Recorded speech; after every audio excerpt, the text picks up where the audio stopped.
Pasi zgjedhjet lokale përfunduan, tani është hapur debat për mundësi për zgjedhjet e parakohshme parlamentare. Opozita kërkon një gjë të tillë, ndërsa kreu i Kuvendit Afrim Gashi është shprehur kundër.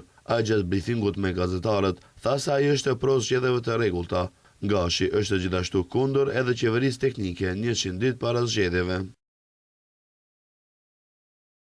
Qëndrimi im personal është se ajo e ashtu quajtura marrëveshje për zhinos, pra qeveria teknike është për atë kohë, për atë krizë. Jemi antar të NATO-s dhe ashtu duhet të sillemi. Partitë qeverisëse nuk duhet të keq përdorin resurset para zgjedhjeve.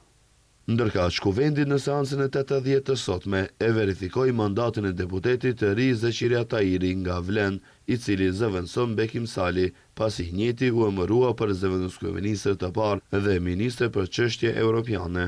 Në fillim të seancës, sipas propozimit të një grupi deputetësh, u tërhoqën projekti ligjit për ndryshimin dhe plotësimin e ligjit për policinë dhe ligjit për punë të brendshme, të dyja sipas procedurës së shkruar.